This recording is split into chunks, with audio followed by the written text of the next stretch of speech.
What I'd like to do now is turn your attention to an organization almost nobody's ever heard of, the Organization of Islamic Cooperation, that up until recently was called the Organization of Islamic Conference. Why? Because among the entities out there that I have talked about, very few seem to have been so large and yet at the same time so unknown to the viewing public. Now, I've gone to very, very rarefied briefings by very many members of the senior military and national security in the national security space. And I will ask, who here has ever heard of the OIC? And you might get out of 100 senior military officers or people, civilians in equal status, some answer like, well, that would be the officer in charge. You just kind of say, wow, what's that all about? The total lack of understanding of who these people are. I tell you, it's like not knowing what the Warsaw Pact was in the Soviet Union. It's just incredible to me. So if I know that a room full of people who are national security planners in the war on terror are unfamiliar with the OIC, I actually know they know nothing about what's going on. Because I will say, this is the very public, invisible entity. So let's just take a look at it. And I'll ask you if you would agree that if I could prove that this entity is real and we don't know about it, doesn't it mean we're basically fighting a war almost blind? Let's take a look. So what we'll do is we'll go to their webpage, the Organization of Islamic Conference, now the Cooperation. And what does it say? It says about the OIC, the Organization of Islamic Conference is the second largest intergovernmental organization after the United Nations, which has a membership of 57 states, actually 56 and the Palestinian Authority. They just redid their charter back in 2008. The organization is the collective voice of the Muslim world. Well, think about this, please. If this entity is able to represent all 57 member states, they may well be able to make that claim. But if not, well, we'll see. And of course, they redid their charter. So who is this OIC? Well, when they meet as a summit, an Islamic summit, they are composed of kings and heads of states and governments and of the member states. So, think about that. If the OIC is what it purports to be, and they meet at a summit level, they would actually represent the entire Muslim world, wouldn't they? This would be true. And we don't know it exists. Think about it. What would happen if they passed treaties as the OIC that we didn't know about? Would it be possible for there to be two foreign policies running parallel? One for you and one that kind of is operative inside the Islamic world, where one side is aware of both and one side is barely aware of one. So, let's take a look. They meet every year at the foreign ministers meet once a year. Who do we represent when they meet at when the OIC meets? Well, they put Ummah in the mission scope. It's very important because Ummah is one of the words the Department of Homeland Security says we're not supposed to use because it has a religious connotation. But here, the OIC says that when the heads of states of the Muslim world meet, in Chapter 5, the Islamic Summit, when they say they meet, they deliberate issues of concern to member states and the Ummah. When they have extraordinary sessions, it will be held whenever the interests of the Ummah warrant. So, the Ummah, the Muslim nation, the Muslim community, well, I guess I would have to say that if this is true, and of course it is, that if the summit meets and all the heads of states are there, they would be the Ummah. So, the Council of Foreign Ministers will deal with specific issues of concern to the Ummah. So, what else do we have? Well, the Secretary General of the OIC, a man named Eklemadin Isanoglu, he's been quoted more than once suggesting, but here's one we have here, that the OIC fulfills the function of a caliphate and embodies the Islamic solidarity that it once held. I will argue that the OIC is the proto-caliphate, and that the OIC, if it's on its current trajectory, will become the caliphate. So, what's very important to realize is when you take a look at the OIC charter, it says that one of the things its mission is to do is to assist Muslim minorities and communities outside the member states. In fact, Chapter 1, Article 1 goes on to say, to safeguard the rights, dignity, and religious and cultural identity of Muslim communities and minorities in non-Muslim states. The United States would be a non-Muslim state. Does this mean that the OIC is claiming jurisdiction over Muslims inside the United States? Because to read that, that's certainly in the zone. So, let's take a look at this. How many of you have ever heard of the Cairo Declaration on Human Rights in Islam? It was promulgated by the OIC in 1990, and here it is coming from their official webpage. And it's very important to know that the OIC has designated English as an official language, so that when the OIC publishes their information on a English language website, it's official in that language. But just as importantly, in 1993, the OIC submitted the Cairo Declaration on Human Rights in Islam to the United Nations. So, we have been on legal notice, the entire world, that the Cairo Declaration on Human Rights in Islam is what guides human rights in the Islamic world.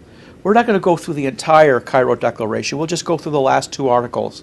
And we'll note that we will have an article of inclusion. When we say this, we mean X, followed by an article of exclusion. And when we say X, we don't mean that. Let's take a look. Article 24 of the Cairo Declaration on Human Rights in Islam says, all the rights and freedoms stipulated in this declaration are subject to the Islamic Sharia.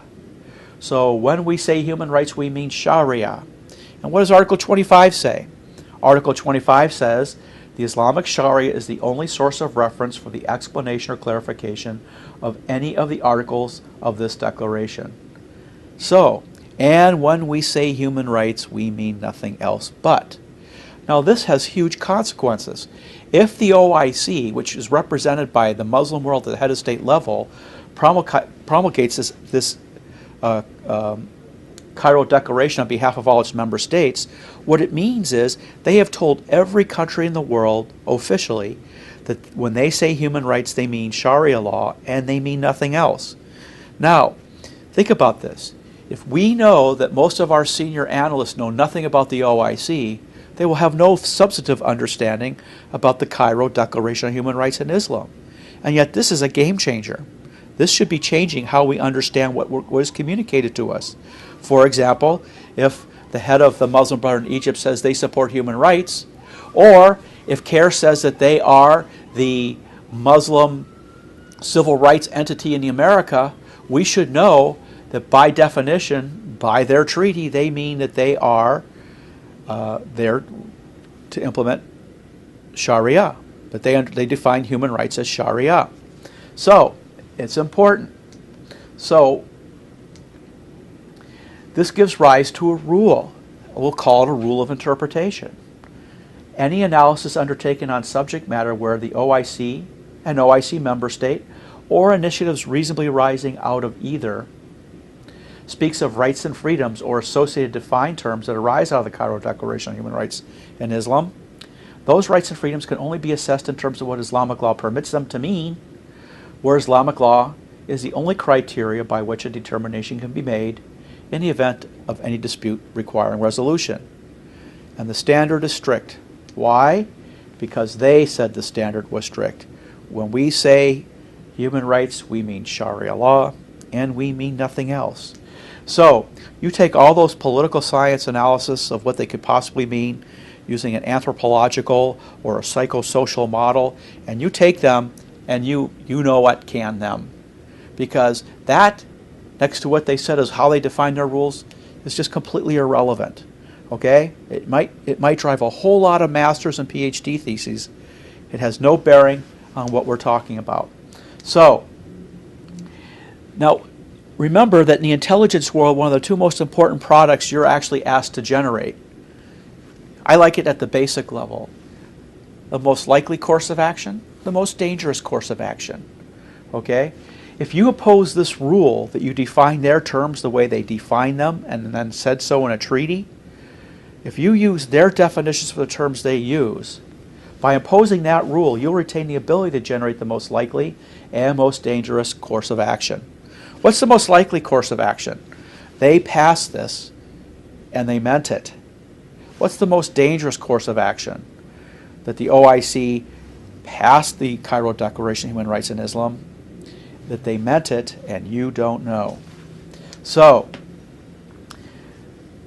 That's what you have to think about when you hear them say they're there to promote human rights.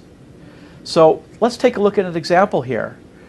Could a Muslim student unreasonably see this story coming up as an example of human rights violation?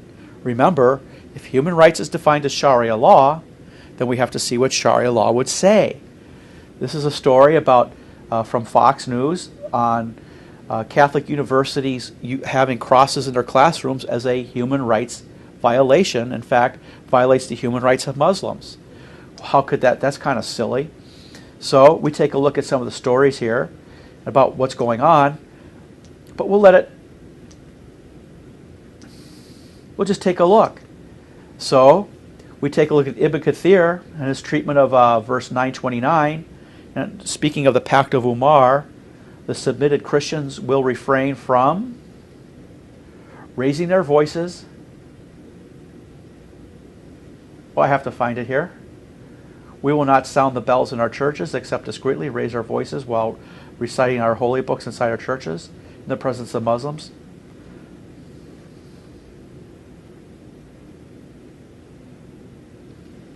Oh, we will refrain from erecting crosses on the outside of our church. It says, we will refrain from erecting crosses on the outside of our churches. Then we see from the first book on Islamic law of warfare written by Shaybani, a man who died in the year 804, so this is not exactly new.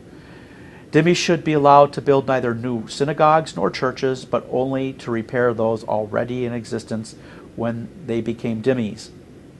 So, now we take a look at the Reliance of the Traveler, published in 1994 in Beltsville, Maryland. So this applies to America. Such non-Muslim subjects are obliged to comply with Islamic rules. They are forbidden to openly display crosses. So, if they're openly forbidden to display crosses, would the display of crosses in the Catholic Church violate human rights under Islamic law? That's the question to ask. Because here you have an article that came out last October 2011 from Al Rama channel, an Egyptian satellite program. And what did it say? Copts are infidels as stated by the Quran. Will we apologize for the Quran to please them? Allah's curse be on them. The Christians incited the feud, tension, and Muslims didn't burn the church. Of course, we know that they did. Okay? Copts are infidels toward Allah, glory be unto him, as found in the Holy Quran. Allah's curse upon them. Do we apologize to the Quran and pervert what is found in it so we can please them? Never. So we kind of know what the answer is going to be here. That if there are crosses in the classroom, then it's a violation of Sharia law. So let's take a couple other examples from the OIC. Some things to keep in mind, because remember, if the OIC is saying things, it seems to reflect official status. So let's take a few other examples from the OIC, just so we can take a look. Okay, this is from a conference of Report to the Secretary General from Mali in 2001, Contemporary Forms of Racism. What I'd like to point out is a lot of people read language in UN documents that come from paragraph 4, but they're almost never exposed to paragraph 3. So what does the OIC say about racism? Well, paragraph 3 under a section called Contemporary Forms of Racism, they say contemporary forms of racism are based on discrimination, disparagement on a cultural rather than biological basis. In this context, I think it's supposed to say, the increasing trend of Islamophobia as distinct from xenophobia in non-Muslim societies is very alarming. Okay, so here you have in paragraph 3 that when the OIC says contemporary forms of racism, and by extension racism, really, that they mean something that is not even biological.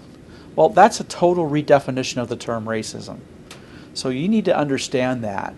And that would be a definition that has no application to any U.S. code definition of racism whenever they're using this definition. And that means there's some discipline in understanding that there's been a replacement of a term's definition. Because paragraph 4 goes on and says, the Committee for the Elimination of Racial Discrimination and the Commission on Human Rights at the United Nations, along with subsidiary bodies and mechanisms, have an important guiding role in the elimination of contemporary forms of racism, which is not racism, All governments should cooperate fully with the Committee on and the Special Rapporteur on contemporary forms of racism, which is not racism, okay, racial discrimination, xenophobia, and related intolerance, with a view to enabling them to fulfill their mandates and to examine the incidence of contemporary forms of racism, which is not racism. More specifically, discrimination based on religion, including against Islam and Muslims.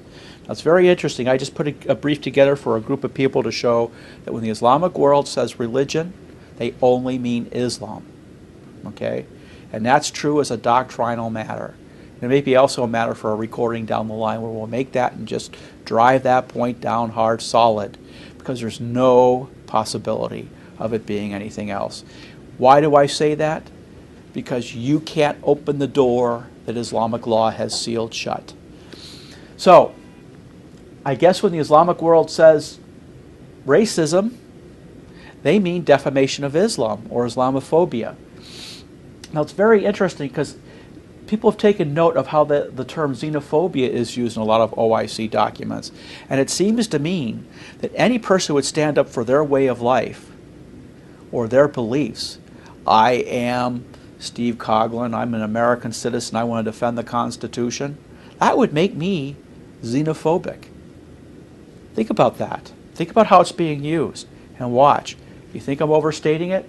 So anybody who would engage in going after somebody for being xenophobic in U.S. government as used by the OIC would actually be attacking an American for wanting to stand up for American principles. Now, this is one of those things that you have to spend some time watching it. But after a while, it becomes pretty obvious. So, it seems that there's an awful lot of extraterritorial claims. Now, as we take a look at this slide right here, I want to point something out that is obvious, except the obvious needs to be pointed out. Remember, almost none of our national security analysts have ever heard of the OIC. Yet here is a slide coming from the United Nations, and it says the Permanent Observer Mission to the United Nations, New York, the UN, and the OIC. That the OIC is so official in its status, it has permanent observer status at the UN. Why observer status? Well, because they're represented by 57 countries, 56 countries and the Palestinian Authority. But having permanent observer status means that they're allowed to play a semi-official role there. Well, let's just take a look. They have a ambassador there, Ufuk Gosen. So there you have it. I just think it's important that people understand that presence is there. So here we have it. Here is another OIC document. And remember, for people who've never heard of the OIC, they would have no understanding that in 1999, the OIC passed the OIC Convention on Combating International Terrorism. And we don't even know it exists. And here is a formally served a convention. And I pulled this off the UN webpage as opposed to the OIC's. And really, you could read the whole thing. But what I like to point out is all you really have to do is read the first two articles, because that's all you need to know. In fact, until you know what the first two articles mean, there's no point to reading the rest of the convention. It says, pursuant to the tenets of tolerant Islamic Sharia, which reject all forms of violence and terrorism, and in particular, especially those based on extremism and a call for protection of human rights being defined as Sharia law. Okay, the next article, abiding by the lofty moral and religious principles, particularly provisions of Islamic Sharia. So the first two articles of the OIC Convention on Combating International Terrorism say, boom, boom, this convention is based on Sharia law. So until you know what Sharia law says about terrorism, you know nothing. You don't know what the rest of this says. And you know what? They know that 98% of you don't even know the OIC exists, so you wouldn't even know that the convention is there. And of the 2% who does, 98% of you will never stop and say, what does Sharia law say? And of those that do, someone who says you can't do that because it's a violation of the First Amendment will shut down most of you. So they're risking that the 1% of the people who actually decide to do the professional due diligence and understand that the OIC exists, they're governed specifically and solely by Sharia law, and then analyze that convention that way, and that because it's a legally served document, that it means just one thing, they're taking the risk that that 1% will be overwhelmed by a huge information campaign to tell you that these aren't the droids you're looking for. So, here's a good example. The UN officially is on record as defining terrorism exclusively in Islamic legal terms. But I like to do the situation replacement thing. Because if this statement here, where it says, believing that terrorism constitutes a gross violation of human rights, if we're correct, we should be able to take this generic language and put in what they really mean, and it would still make sense. Let's take a look. Believing that the killing of a Muslim without right constitutes a gross violation of Sharia law. Didn't Major Hassan say that that was the reason why he was going to become a jihadi? Because he would be killing a Muslim without right? He did. Killing without right, meaning the killing of a Muslim without right, is really the definition, the Islamic definition of terrorism. So, let's see. What I point out here, it just needs to be pointed out. This is a legally served legal instrument that has put us on legal notice since 1999 that when the Islamic world says terrorism, they only mean terrorism according to Islamic law, and they mean nothing else. So when an Islamic entity says they condemn terrorism in all of its forms, if you take a look at how they write it, and you take a stack of the things where they say that, you'll realize that in there is the we condemn terrorism in all its forms, all the forms condemned by Sharia. And we have a treaty here to say it.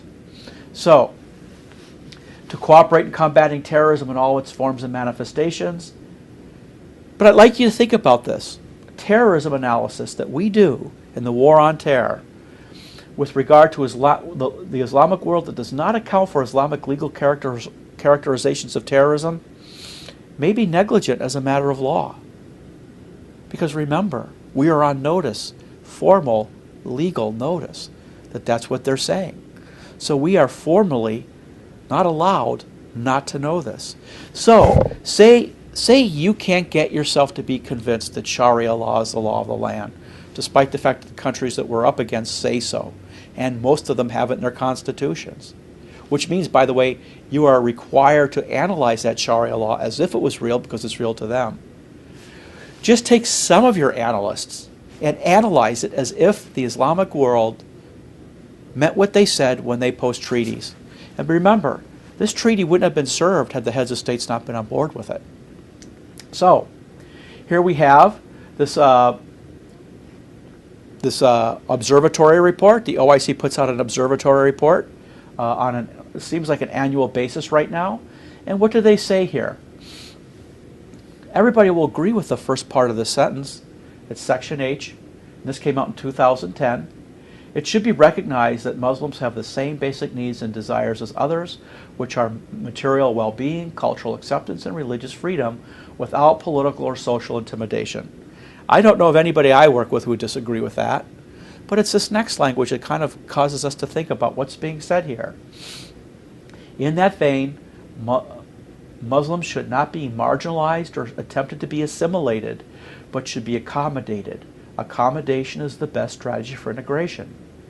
Because you could really read that to say that they have a right to come to the United States, but not assimilate into the American community, to come to the United States and live under their law while you live under your law. Does it say that? And by the way, does the OIC claim jurisdiction over Muslims and non-Muslim states, including the United States? I'm not asking you to unilaterally agree. I'm just saying you can't unilaterally disagree until you do the due diligence research on this and find out for yourself. Clearly something is being said here.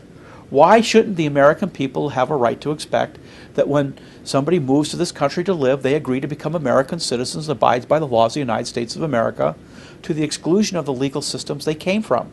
We do that with everybody else. So, there's an Muslim Brotherhood OIC tag team effort. Let's see how this works.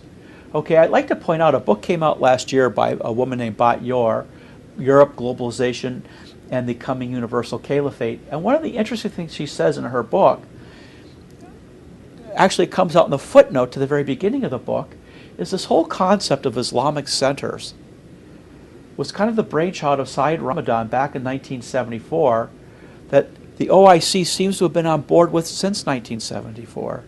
I just think it's worth pointing out because we're talking about this OIC-MB kind of convergence on events, and this is something pushing it all the way back to the 1970s. 1974 is an important year because that would be the year after we were embargoed for backing Israel in the 73 war. Who was Saeed Ramadan? Oh, and who is Saeed Ramadan? Saeed Ramadan would happen to be the son-in-law of the founder of the Muslim Brotherhood, Hassan al-Banna. He would also be the father of Tariq Ramadan, a luminary in the Islamic world, someone who was not allowed admitted to the United States until the current Secretary of State let him come into this country back in 2010, I do believe. I think it was 2010. So, an interesting factoid is that back in the 1950s, Saeed Ramadan did come to the United States. He met with the Eisenhower administration, and in the notes, they clearly wrote a glyph that he was clearly a fascist. So there is tracking on this man. So let's move on. Here we have combating Islamophobia, and it's in a document here, and I think it's very important to take a look at this. Some people have written articles.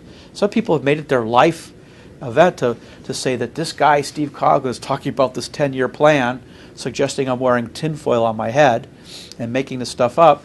But here we have something called an Islamic summit, and it was back in the year 2005. Now, if it's an Islamic summit, it means it was all the heads of states of the Muslim world. And here we see that there's a 10-year program of action that's being announced in 2005. And so in 2005, the heads of states of all the Muslim countries are announcing to the world an OIC summit, a 10-year plan that includes combating Islamophobia. So, what does it say? Let's cut to the chase and go to paragraph 3. To endeavor to have the United Nations adopt an international resolution to counter Islamophobia and call upon all states to enact laws to counter it, including deterrent punishment. So, making Islamophobia a crime in every jurisdiction. Well, I will argue that the term Islamophobia is actually Islamic law of slander. Islamic law of slander, not Western notions of slander, which holds, among other things, that Westerners really can't have a voice in Islam outside of what Islam allows it to have. And that the IIIT, back I do believe in the 1970s, or maybe it was the 80s, created the word Islamophobia because they saw how useful the word homophobia was, and the OIC adopted it. So the word Islamophobia is actually a term created by the Muslim Brotherhood, adopted by the OIC, to fit into the Western postmodern narrative that is supposed to mean one thing to us, but actually, when you scratch beneath the surface, is really Islamic law on what non-Muslims are allowed to say. So, and of course, we're prepared to back that statement up. So, what does it say here? Isn't this the OIC making an extraterritorial demand? Aren't they making a demand on non-Muslim on the non-Muslim world of what they can say, and demanding that the non-Muslim world punish people for defaming Islam? If the United States was to pass such a law, wouldn't that be a direct assault on the First Amendment of the Constitution? Of course, the answer is there's no question about it. This question will come back to haunt us. So, Article 2 of that same Combating Islamophobia affirmed the need to counter Islamophobia through the establishment of an observatory at the OIC General Secretariat to monitor all forms of Islamophobia, issue an annual report thereon, and ensure cooperation with the relevant government and non-governmental organizations in order to counter Islamophobia. So the Muslim world is creating, official Muslim world is creating an observatory to monitor the rest of the world on whether they're defaming Islam, so they can direct that those people who are non-Muslim citizens of non-Muslim states can be punished. So let's have a quick little review here of what is this concept of slander in Islam. First, I'd like to point out that in the Pact of Umar, you will see that one of the things that was required was that the Christians of Syria were said that we will not teach our children the Quran, which has been understood to mean that the understanding of Islam coming into the dhimmi population, the submitted non-Muslim population, is not to come from the parents but through the Islamic authority. And that understanding is really pretty close to the same authority that exists for Muslims living in Islamic society. So they're not actually holding non-Muslims accountable to something they wouldn't hold to a Muslim.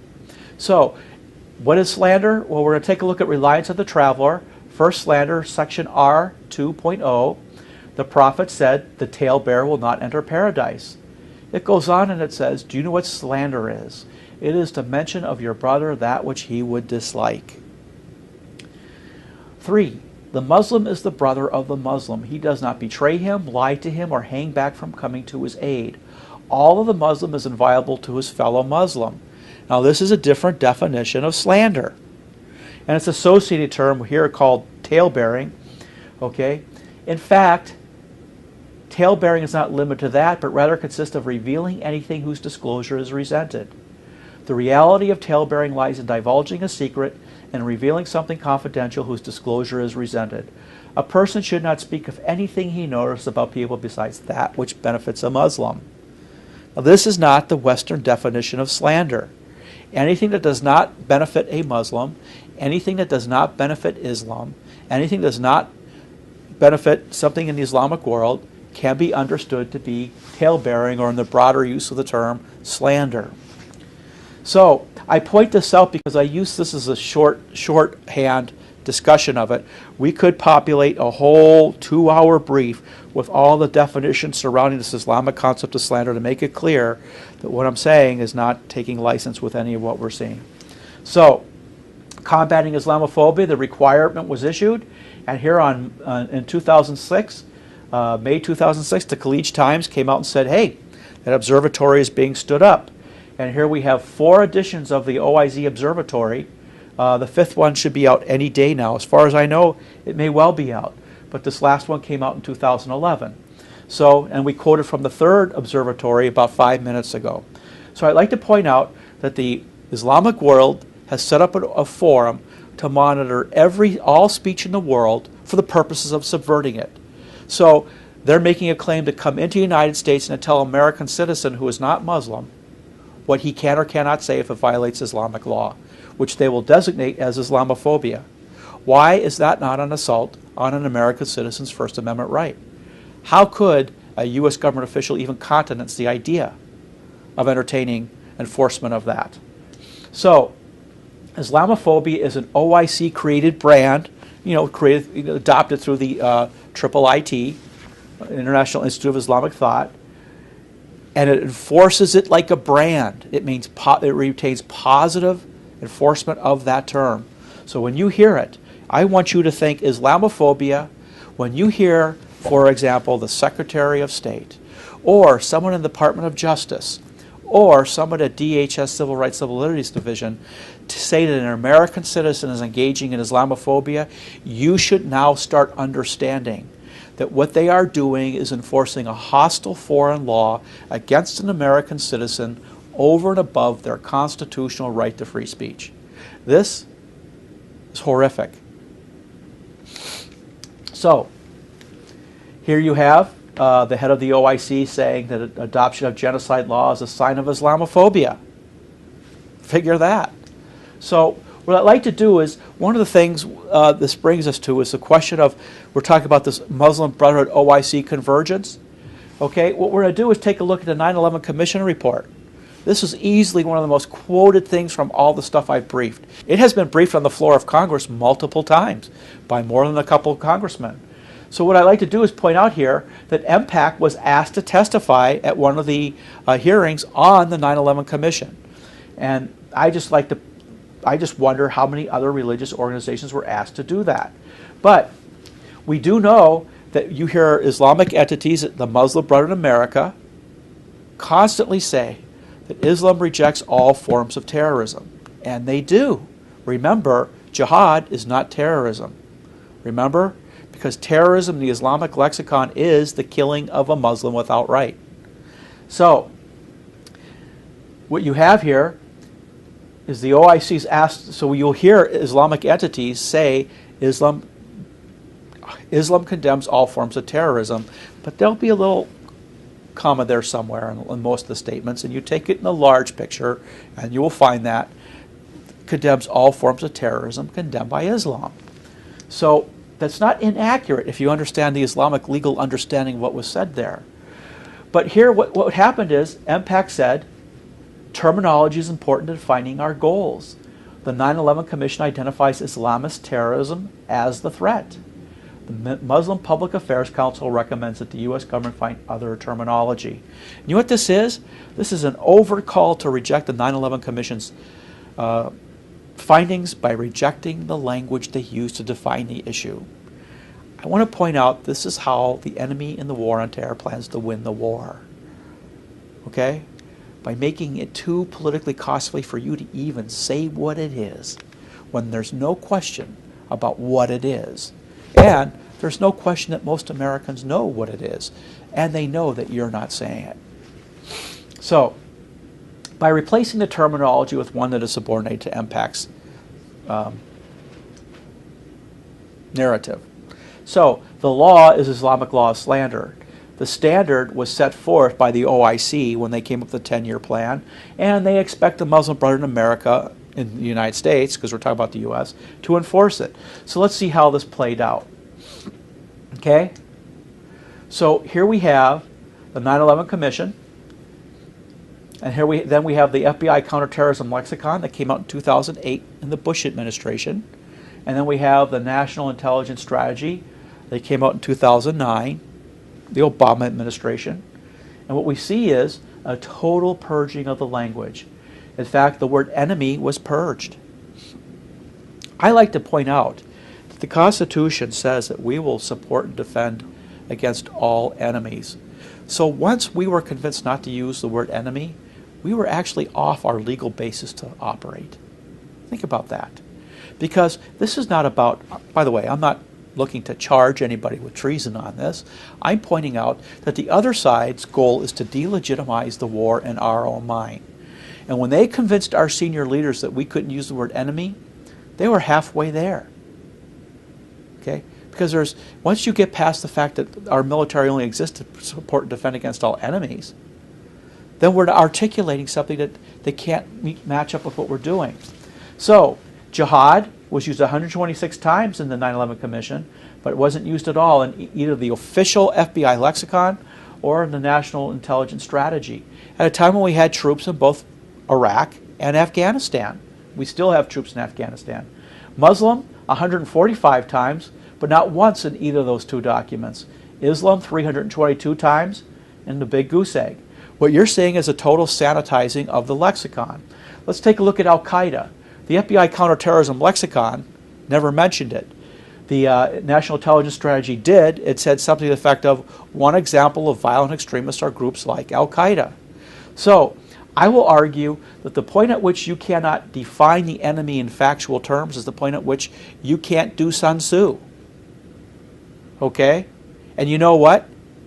Everybody knows that, except the people doing the planning. Why? Because they have an anthropologist, or they have a psychosocial theorist, or they have a political scientist, all of which exist to tell you, or them, that you can do something, you can talk about something without naming it, and then convince yourself that you're saying something that means something. That's why I think the whole combating violent extremist narrative is subversive. There's a whole lot of other reasons too. So, the 9/11 Commission was completely undermined. I would call this a decisive victory in the information battle space. The destruction of factual analysis by the removal of words that define, supplanted by the illusion of knowledge where none exists. And I'm telling you, there's no knowledge in the violent extremism narrative. None. If a violent extremist can apply to my daughter who gets in a fight during recess, the same way it applies to Al-Qaeda, the same way it applies to the Germans of World War II, if it can mean all that, it actually means nothing at all. So, here we have an example of it being briefed on the floor of Congress. And here we have Protecting the Force, Lessons from Fort Hood, 2010. Why do I like to point this out? Because this was a blue ribbon panel. It was called for by the Secretary of Defense, and we had an admiral and a former Secretary of the Army oversee the study. And here we have it. The word violent extremist is not even used. We have the huge goose egg in all the language that defines. So how does one talk about Major Hassan, who said he was acting in the name of Islam, was in contact with Al-Qaeda, okay, was in contact with the Muslim Brotherhood, okay, declared himself a jihadi, okay? How do we talk about Major Hassan? Said he was a soldier of Islam. How do we talk about Major Hassan and never use any of that language that defines him? And the answer is, you don't. The minute we do that word search, we already know this is a bogus document. We already know that. Now here's the thing. We go brief senior people, they get all defensive. We brief everywhere else, they're appalled. Okay? They're simply appalled. How do you talk about Major Hassan and the protecting the force without using that language? The answer is simple. Just don't mention Major Hassan in the report. And of course, he was not named. I mean, really. How do you deal with something that the weekend after the Fort Hood event on the Stephanopoulos show, you had a senior military official spend more time voicing his concern about the protection of Muslims in the military than the death of those people who were killed. So, I have an asterisk there because there was an article that was footnoted that used the word violent Islamic extremists, but that was only by way of a footnote and they were not actually mentioned.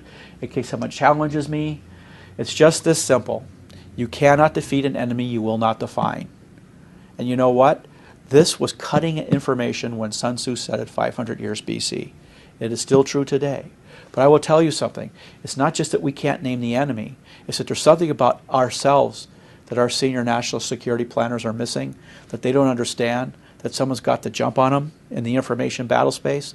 They know something about you that you don't know, that they realize they could convince you of something totally ridiculous, completely ridiculous, that you could come up with this quasi-bureaucratic, quasi-academic, soft science language to pretend to define, in abstract terms, a real ongoing mission where we have troops actually in combat, actually getting killed. So I will argue we don't know ourselves and we don't know the enemy. And I think the enemy knows that. So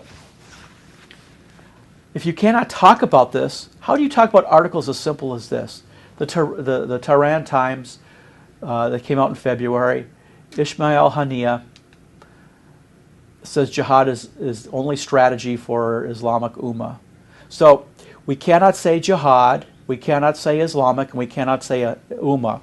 Just think about the normal articles that we have to pretend don't mean what they say. Okay? If the Islamic Ummah is the Ummah, then that would be the OIC, because the OIC says that they are the Ummah. And yes, Iran is a member. So, not making any hard points there. I'm just showing you that this language is ubiquitously used, and we've convinced that we can't even use the words. There is no mystery here, and there never was. This is not hard. In fact, it's very simple. What makes it hard is that we have to take the core language out and talk in circles around it until we confuse ourselves. Here we have it. We're still talking about the 10-year plan, the OIC's 10-year plan, and I would like to point out that here we've had these days of rage. We're looking here at the one that happened to General Petraeus, and I want to point out that the days of rage are about enforcing the 10-year plan. What am I saying here? We're here talking about we're still here talking about the 10-year plan, and this story here is about the 10-year plan. Here's a day of rage. We're talking about General Petraeus when he was still in Afghanistan, and what is he talking about? What is this about? This is about the Quran burning. Now, I will tell you, this is about the OIC implementing its 10-year plan. How does it work? It works this way. You have an event that catches the Western world. I'm using the Western world as the example. Here, General Petraeus in Afghanistan. You have an event that explodes right in front of them. While they're disoriented, they make demands. And then what they do is they get our senior leader to make a statement that goes after a U.S. interest. So here we have a minister who burned a Quran in Florida, and there was a day of rage. Okay? I'm going to get to the story in more full detail, but what I want to focus on right now is the days of rage that we are seeing are in furtherance of the OIC's 10-year plan, which is kind of raising the specter that maybe these things are not just, generated from nowhere. In fact, they hardly are. Let's take a look. So, you did not hear in the news that some minister in Florida burned a Quran, and then on a small fuse you heard about riots in urban Afghanistan where the population is educated enough to read the news, and then there was a day of rage. You heard about a day of rage in an Afghani backwater, Mazar-e-Sharif, where most of the population is illiterate, okay? And then you heard from the fact that they were rioting in this day of rage that it was about a minister burning a Quran in Florida. That's when that story first hit the news, despite the fact that it had happened many weeks, I think a couple months prior. Why is this important? Because that day of rage was orchestrated. Okay, it was an orchestrated event. Think about it. The only people killed were who? UN employees. Well, where do they seek to implement the 10-year plan through or from? The United Nations. But I want to point out, it is simply not possible in a backwater of Afghanistan for these people to have coordinated riots that could literally shock our national leadership. So much so that they could predict that our national leaders would say, I think that an American citizen exercising their First Amendment right inside the United States is something that should not be done because it puts our troops at risk. Well, our troops are at risk in a war to protect exactly that right. Now, I wouldn't want to be someone who was killed in that situation, but it seems to me that we're in Afghanistan because people claim the right to kill for that reason, and that's why they hit the Twin Towers and the Pentagon. So I have a very hard time with this, but I also have a hard time with this. If these days of rage are coordinated events that are in furtherance of the 10-year plan that the OIC has initiated on behalf of its member states, then these days of rage are some degree of approval, if not actual facilitation, through OIC organs. And we know all the whisper campaigns about how much Karzai knew about these events. Okay? So that would make it not Al-Qaeda. Please think about that. Okay? But here's the other thing. If our senior leaders in Afghanistan truly were shocked by this explosive day of rage, doesn't that say that we're in a situation just like the Tet Offensive? That this kind of thing could happen right before our eyes and surprise us? But doesn't that say that we're not nearly as involved as we'd like? Of course, our senior leaders in Afghanistan like to talk about green on blue violence. The troops talk about being killed by their Afghan compatriots. So, here we have it. The thing about this is, go back to 2005, December 2005. That's when the 10-year plan was passed. And in January 2006 was the first time I was a civilian, I was out of the Army, I was not advising anybody, and I wrote an email to people at the Joint Staff, at OSD, Office of Secretary of Defense, and at Special Operations Command saying, watch out, this is in January, watch out, because there's something coming down the line with this thing that's happened in Europe. Some newspaper published cartoons of the Prophet Muhammad, and there's going to be a big explosion. And they kind of looked at me and said, hey, we have more important things. And they kind of blew it off. But I remember giving pure warning of that, so much so that in March of 2006, I was asked to go to a SOCOM conference to explain how it was that the cartoon crisis could have been predicted. And of course, what you saw were two things. Elite Islamic entities, elite Islamic heads of state and foreign ministries, and senior Muslim Brotherhood were all getting on the same talking point about the cartoons, and they were building up. It was in all the newspapers. So what I was saying is, watch out. It's so easy to see. And of course it happened. What else has happened? Well, I think we've provided warning. We've been able to provide warning on these on these days of rage ever since. What's the objectives of these days of rage? To get us to overrule the First Amendment of the United States by subordinating it to Islamic law. That's what it is. Think about it. There was a fair and balanced evening program, and the person said, well, you know, the difference between Christians and Jews on the one hand in America and Muslims is if you say dirty Christian, the Christians aren't going to get angry. So we don't need a law to make that illegal. But it's like yelling fire in a movie theater. We should have a law for saying dirty Muslim because they will get mad. Does anybody remember that? Therefore, there should be a law for that because it creates violence. You know what that is? That is the battered wife syndrome. Think about that. So, what I'd like to point out is the whole thing is about to dislocate us and detach us from our free speech. The free speech that our soldiers have took an oath to protect and defend. And they've done it against a whole lot of people. So, it's also worth pointing out that the same Central Command that came out violently against the burning of Qurans earlier this year, the second Afghan Day of Rage, was the same command that burned a whole bunch of Bibles. And I just think that consistency is there. There's also a lot of indication that that whole burning Quran event was a little more planned and a little more coordinated than we like to understand, not the least of which I'm told that the troops who burned the Quran did it on the advice of their Afghan counterparts. So here we have a whole series of events that had netted days of rage since then. You had the cartoon crisis.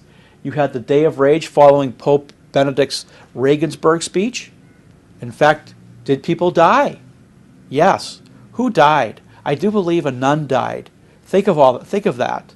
Okay. You have the fact that the knighting of Salman Rushdie had had Pakistan's Minister of Religious Affairs come out and say that this would call for suicide bombings. You had Geert Wilders getting targeted for a lawsuit on defamation of Islam. You had a UN resolution of 2009 that had the effect of subordinating UN concepts of free speech to the 10-year plan. So we've been following these days of rage for a very long time. We've kept a pretty good record of it. So now here we have it. It is July 15th, 2011, and here you have the Secretary of State, Hillary Clinton, in Istanbul, Turkey, sitting right next to the head of the OIC, Aklemedin Isinoglu, and she makes a series of commitments. And here it is, the State Department's official release on it, her comments. I want to go through quickly, but it talks about her praising work being done on Resolution 1618. And what is Resolution 1618? It is the current round of UN resolutions to try to give effect to the OIC's 10-year plan. So we take a look at one of the drafts of Resolution 1618 because some of this language filtered out, so the fingerprints weren't as obvious. But what does it say here? Well, on paragraph 16, Pakistan, on behalf of the Organization Islamic Conference, put this draft language in. Okay? And on note 5, notes the speech given by Secretary General of the OIC, Aklemedin Isinoglu, and how it influenced this drafting of 1618. So we know 1618 is actually concerned with the OIC's 10-year plan. Now, let's go through here. Secretary Clinton congratulates the UN and the European Union and the OIC on making this work. But why are we letting these foreign entities become the new arbiters of free speech in America? I think the phrase we want to hit hard here, because we'll cut to the quick, is as part of praising the passage of UN Resolution 1618, the Secretary of State said that in protecting the rights of all people to worship as they choose, and to use some old-fashioned techniques of peer pressure and shaming so that people don't feel that they have the support to do what we abhor. Well, I'm really struggling with that because peer pressure and shaming, when was it the Secretary of State's mission to bring peer pressure and shaming against an American citizen in the exercise of their First Amendment right? And doesn't it say that there's a series of conclusions that have been met? For example, that when they said something, that it was something that deserved peer pressure and shaming. But think about this. Speaking officially in a foreign country to a foreign leader, because it is a Secretary General, it is a foreign entity. When was it ever okay for a Secretary of State to commit to peer pressure and shaming of an American citizen inside the United States for exercising their First Amendment right? I just find this astonishing. But you know, being a government entity, they're not supposed to be involved in peer pressure and shaming. So I almost instantly associate peer pressure and shaming with the term extra-legal, meaning maybe they know they don't have a legal basis to go after American citizens for voicing their views, but they can use extra-legal means. I just think peer pressure and shaming, when the U.S. federal government comes down on an American citizen, that sounds to me like an awful lot of intimidation. So, here we have it. An article came out. It says, religious tolerance resolution backed by Obama administration aligns with Islamic bloc's interest. This is just a article quoting the Secretary General of the OIC saying, well, let me see if I have it here. The head of the Organization Islamic Cooperation has acknowledged that a UN religious tolerance resolution heavily promoted by the Obama administration has the same aims as the Islamic bloc's annual religious defamation resolutions, which Western democracies have consistently opposed for more than a decade. So what's he doing? I think he's laughing, the head of the OIC. So, what else does it say? It says the State Department this week hosted a 3-day talk with foreign governments. This was December 2011. So the United States hosted the event that would cause the passage of UN Resolution 1618. Talks with foreign governments and international organizations, including the OIC, on implementing Resolution 1618 by consensus without a vote. Oh, I didn't vote for it. It was a consensus vote. Can you believe that? They worked hard to get a resolution passed at the UN that they weren't even going to put their names on having passed, but they committed to its passage. So you'll hear a speech. We never voted for it. So a law from a foreign entity can be imposed on an American citizen, in theory, based on nothing other than a consensus vote. That's incredible to me. So, it was hailed as a shift away from earlier defamation of Islam, which was later changed to defamation of religion, a resolution that was introduced by the OIC. It's here we're going to go through a little vignette, a little deep dive on Islamic law, just to make it clear what I said earlier. When an Islamic entity says defamation of religion, they mean only defamation of Islam. And I want to give you a sense for how solid this is. Believe me, we could take this a much more solid. But what does an Islamic entity mean by defamation of Islam? Well, recall that the Cairo Declaration of Human Rights in Islam says that when we say things having to do with human rights, etc., or when we talk about war or terrorism, we mean only what Sharia law means. So we have to take what they mean about defamation of religion, an entity that says they're beholden to Sharia law, and apply the Sharia definitions for that. Let's see what could possibly be met. We'll go to Reliance of the Traveler, the book published in Beltsville, Maryland, an official English language translation, and let me read it through. Previously revealed religions were valid in their own eras, as is attested to by many verses of the Holy Quran, but were abrogated by the universal message of Islam, as is equally attested to by many verses of the Quran. Both points are worthy of attention from English-speaking Muslims who are occasionally exposed to erroneous theories advanced by some teachers and Quran translators, affirming their religion's validity, but denying or not mentioning their abrogation, or that it is unbelief, kufr, to hold that the remnant cults now bearing the names of formerly valid religions such as Christianity or Judaism, are acceptable to Allah Most High after He sent His final messenger. This is a matter over which there is no disagreement among the scholars. To give you a sense for how strong this language is, they sandwiched it between two legal concepts. That if you hold this belief, if you hold this view that Christianity and Judaism are valid, it's unbelief. And all the scholars agree. Well, what does it mean when all the scholars agree? Well, let me read it to you right here out of Islamic law. When the four necessary integrals of consensus exist, and we don't have to go into them, the ruling agreed upon is an authoritative part of sacred Islamic law that is obligatory to obey and not lawful to disobey. Nor can mujahids, legal authorities, of a succeeding era make the thing the object of new ijtihad, because the ruling on it, verified by scholarly consensus, is an absolute legal ruling which does not admit to being contravened or annulled. So here it is. You have your moderate friends say there are no absolute rules in Islam. Oh, they also tell you there's no abrogation. But here we're watching both of them in effect at the same time in the same paragraph. Previously revealed religions were abrogated, and this is an absolute rule. That sentence there, nor can mujahids of a succeeding era make the thing the object of new ijtihad, means that once there's consensus, it can never be reopened for future consideration. You want to disagree? Fine. You get me published Islamic law that breaks from this authoritatively, and we'll put it out there. But it's irrelevant to this discussion because this is the book we find in most mosque-associated bookstores. So we know this is the information put out. So what are they saying?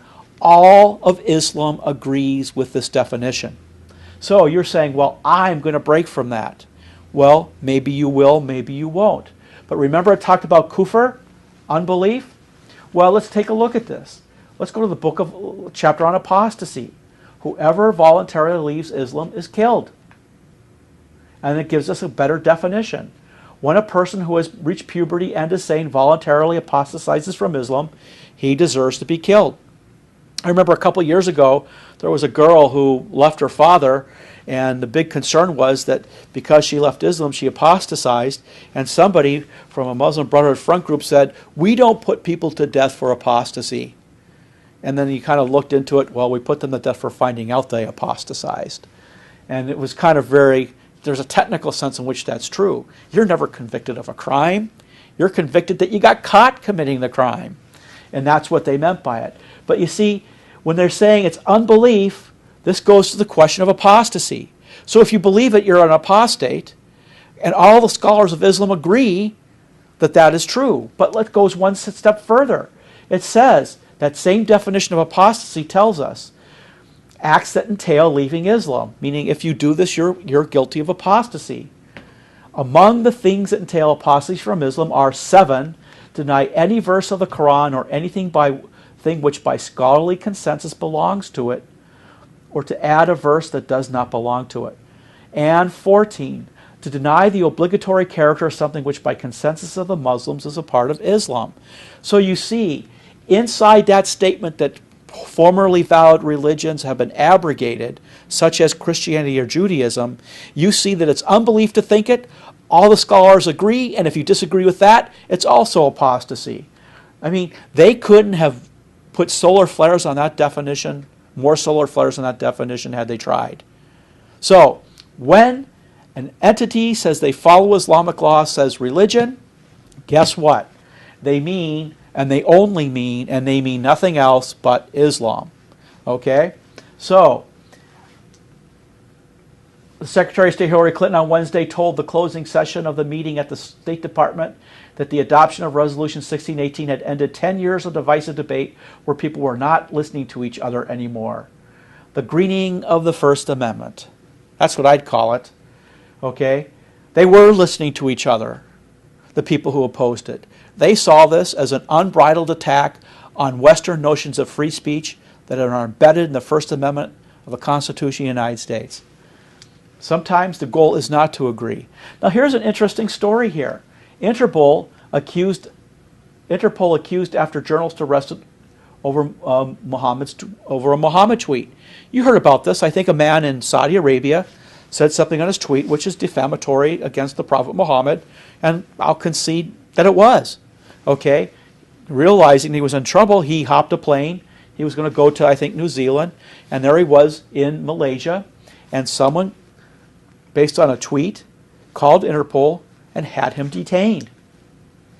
I just like to point out that that's kind of scary stuff, because according to Islamic law, he should have been detained. But what is this about Interpol detaining people for just religious law, unless, of course, that religious law was actually the law of the land, which it is in both Malaysia, I do believe, and in Saudi Arabia. So, by the way, who was just a huge contributor, investor in Twitter? Who just invested, what was it, $300 million? Some large amount of money. Oh, we'll find out later. Who was a big investor in Twitter? Prince Al-Walid bin Talal, Saudi Arabian prince. So, very interesting. So, with the U.S. State Department facilitating passage of UN Resolution 1618, an executive order giving Interpol a free hand, could Interpol undertake such an action against the U.S. person inside the United States? Now, before you accuse me of putting, foil on my head, I'm not actually arguing that this is going to happen in the near term. I'm not even actually going to happen at all. I'm asking, is the legal framework being cleared for such a possibility that now that idea can be entertained? What am I talking about? I'm talking about presidential directive here that came out over the Christmas season in 2009. It was an executive order that effectively put Interpol beyond the jurisdiction of the State Department, of the Justice Department, or the FBI. So in effect, they can operate in the United States with a free hand. Now, you can hear some major theorizing about that. For example, that its principal target are the International Court of Justice for U.S. combat soldiers in war, that they be detained in the event that gets passed. But all I'd like to point out is Interpol theoretically could now undertake such an investigation of an American citizen inside the United States without having to worry about Miranda, constitutional rights, or anything like that. So, I just think that maybe that is an infringement on Article 6 of the Constitution. And if an entity was given that much latitude, shouldn't there at least be some kind of congressional oversight? Not to mention, approval. I mean, an approval that would have to be actually an amendment overriding the Constitution? Because there seems to be a deferment. There were red flags that came out about this. We had whole bunch of articles. I'm just going to blow past them here. But when it happened, there was some reporting on this. Forbes did, the Canadian Free Press, and even National Review Online. So what could this mean? Well, I just like to point out that there's certain things about, there's a framework being put in place that gives the theoretical possibility for something like this to happen. So here we have, I was just kind of going over, and we'll go back to a little bit of it, but we just looked at the official State Department communique of Secretary Hillary Clinton's statements at the July 15th OIC conference. And you know what? The OIC had their official press release as well. And I'd just like to point out what they were saying. Okay? Make no mistake about it. What Hillary Clinton agreed to in the 15 July 2011 meeting was an agreement to put in motion the execution of the OIC 10-year plan against the First Amendment. There's the entire communique right there for those who want to read it. In her statement, U.S. Secretary Clinton said that at the Istanbul meeting, it is one of the events that has great ramifications beyond this room. Yes, it has great ramifications beyond this room, and it affects our understanding of our own Constitution. The statement stated that the participants resolved to go beyond mere rhetoric. The UN High Commissioner of Human Rights, Ambassador Salama, said the true challenge now is indeed to give practical effect to the resolution, and we should understand that to be a call to action. Would you agree? So, the resolution 1618 was driven more by a kind of discrimination in Europe and the West in general than against Muslims. I'd like you to read that statement closely, because what's being said here is that this resolution does not affect Muslims. It only affects non-Muslims. So how is it that a country that is predominantly not Muslim, the United States, how is it they would affect a resolution that just by that would have no reciprocity to the other side in terms of what's being passed? I mean, I just think this is totally strange. So, Ambassador Donahoe, the U.S. is willing to host in the fall of this year the first roll-up-your-sleeves, hands-on meeting to discuss actions that the states can and should be taking to combat intolerance in their own society. I just don't know when the State Department was ever authorized to do that on behalf of the U.S. citizens. But more importantly, we can see that the State Department is leading the charge on getting this passed. This gives real meaning to the Muslim Brotherhood's civilization jihad by your hand, meaning we're going to get you to destroy your own concepts of freedom. So I'd like to just end by pointing out this last point. Implementing this resolution to the fullest will not be easy, as some of the actions required may face opposition from political factions or indeed certain pockets in society. But the cost of non-action will always be even higher. Isn't that a veiled threat? Isn't it? I mean, just think about it. So, your constitutional rights negotiated away to the OIC through a UN forum in furtherance of implementing the OIC's 10-year plan to make Islamic notions of slander a crime in every jurisdiction, including the United States, where the United States Department of State is actually leading the charge. I just feel like I'm in a bad movie, and I suspect many of you do too. All of these here, as you will see with most of my slides, have citations and links to get all this information. This is not going to be disproven, okay? This is not going to be met with a competing argument that is going to match this. We're going right to the primary documents. It's not just that the State Department is doing this. It's that it is completely in the interest of a third party, not the United States, in the foreign policy world. The OIC know exactly what they got: submission of the First Amendment of the Constitution to Islamic law of defamation through the multicultural device of Islamophobia, a term the OIC constructed for just that purpose. So, here we have some language here. Article 20. Article 20 says what? This is the International Covenant on Civil Rights and Political Rights, and this is why I think we're limited to old-fashioned techniques of peer pressure and shaming, because the language says in the underlying treaty, the International Covenant on Civil Rights and the International Covenant on Civil and Political Rights, Article 20 says any propaganda for war shall be prohibited by law. But number 2 is the important one. Any advocacy of national, racial, or religious hatred that constitutes incitement to discrimination, hostility, or violence shall be prohibited by law. Now, what is being said here? What's being said here is, think about it. It's 1962, we're in Mississippi, and the leader of the Ku Klux Klan gives a speech, and he's inciting members of the Ku Klux Klan to go out. He's inciting violence to get them to go out and do something. That is what that language intends. What is the Muslim Brotherhood and the OIC saying incitement to violence is? You said something that you had a right to say. It got us mad, and we decided to kill somebody or to intimidate them. Okay? Think about this. I'm going to give you a corollary. A woman who's married says something, and her much larger husband doesn't like it, and he beats her. And he says, you caused yourself to get beaten because you said something I didn't want to hear. Okay?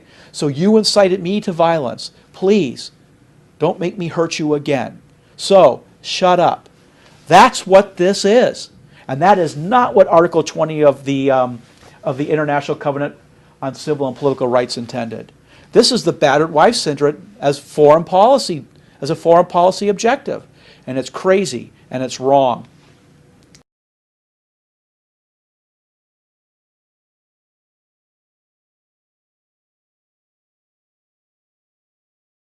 Every year at the foreign ministers meet once a year. Who do we represent when they meet when the OIC meets? Well, they put Ummah in the mission scope. It's very important because Ummah is one of the words the Department of Homeland Security says we're not supposed to use because it has a religious connotation. But here, the OIC says that when the heads of states of the Muslim world meet, in Chapter 5, the Islamic Summit, when they say they meet, they deliberate issues of concern to member states and the Ummah. When they have extraordinary sessions, it will be held whenever the interests of the Ummah warrant. So, the Ummah, the Muslim nation, the Muslim community, well, I guess I would have to say that if this is true, and of course it is, that if the summit meets and all the heads of states are there, they would be the Ummah. So, the Council of Foreign Ministers will deal with specific issues of concern to the Ummah. So what else do we have? Well, the Secretary General of the OIC, a man named Eklemedin Ihsanoglu, he's been quoted more than once suggesting, but here's one we have here, that the OIC fulfills the function of a caliphate and embodies the Islamic solidarity that it once held. I will argue that the OIC is the proto-caliphate, and that the OIC, if it's on its current trajectory, will become the caliphate. So, what's very important to realize is when you take a look at the OIC charter, it says that one of the things its mission is to do is to assist Muslim minorities and communities outside the member states.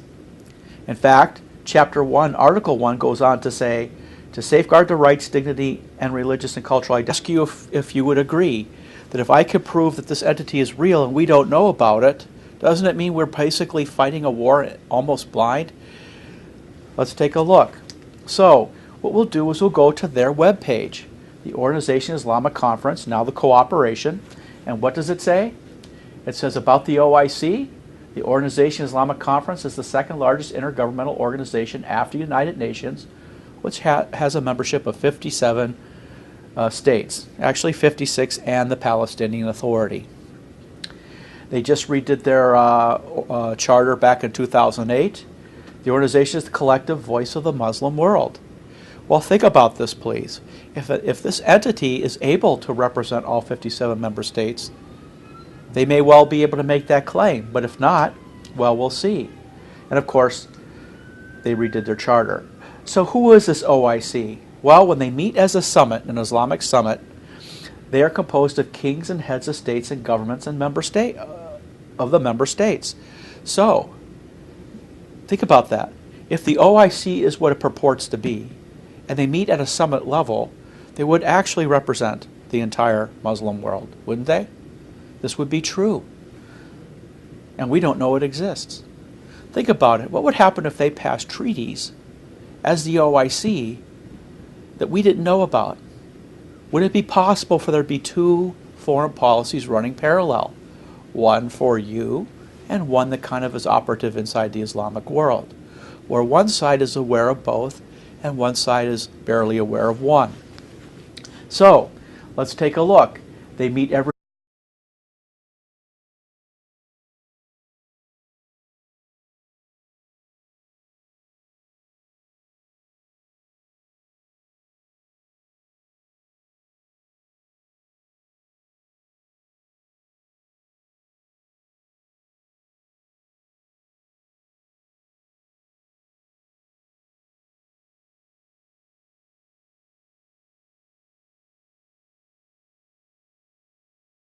What I'd like to do now is turn your attention to an organization almost nobody's ever heard of, the Organization of Islamic Cooperation, that up until recently was called the Organization of Islamic Conference.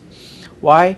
Because among the entities out there that I have talked about, very few seem to have been so large and yet at the same time so unknown to the viewing public. Now, I've gone to very, very rarefied briefings by many members of the senior military and national security in the national security space. And I will ask, who here has ever heard of the OIC? And you might get out of 100 senior military officers or people, civilians in equal status, some answer like, well, that would be the officer in charge. You just kind of say, wow, what's that all about? The total lack of understanding of who these people are. I tell you, it's like not knowing what the Warsaw Pact was in the Soviet Union. It's just incredible to me. So if I know that a room full of people who are national security planners in the war on terror are unfamiliar with the OIC, I actually know they know nothing about what's going on. Because I will say, this is the very public, invisible entity. So let's just take a look at it. And I'll ask of this declaration. So, and when we say human rights, we mean nothing else but. Now this has huge consequences.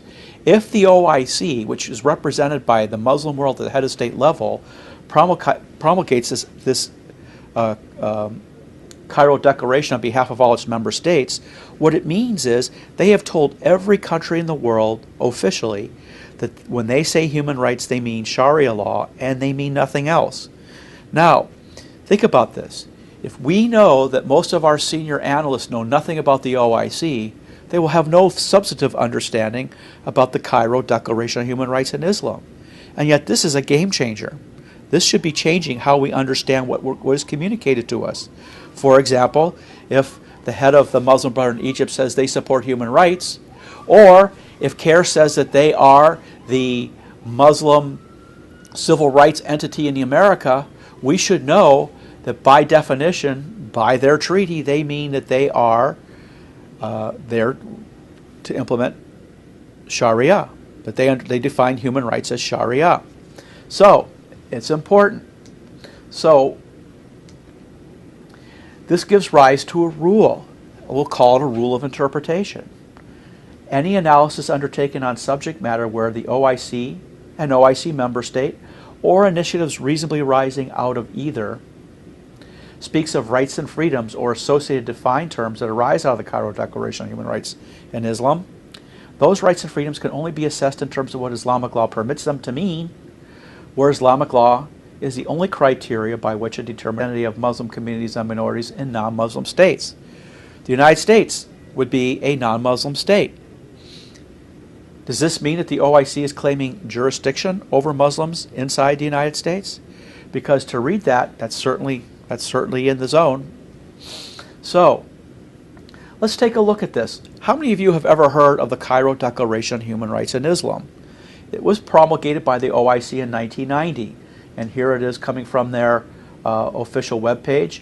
And it's very important to know that the OIC has designated English as an official language, so that when the OIC publishes their information on a English language website, it's official in that language. But just as importantly, in 1993, the OIC submitted the Cairo Declaration on Human Rights in Islam to the United Nations. So, we have been on legal notice, the entire world, that the Cairo Declaration on Human Rights in Islam is what guides human rights in the Islamic world. We're not going to go through the entire Cairo Declaration. We'll just go through the last two articles. And we'll note that we will have an article of inclusion. When we say this, we mean X, followed by an article of exclusion. And when we say X, we don't mean that. Let's take a look. Article 24 of the Cairo Declaration on Human Rights in Islam says, all the rights and freedoms stipulated in this declaration are subject to the Islamic Sharia. So when we say human rights, we mean Sharia. And what does Article 25 say? Article 25 says, the Islamic Sharia is the only source of reference for the explanation or clarification of any of the articles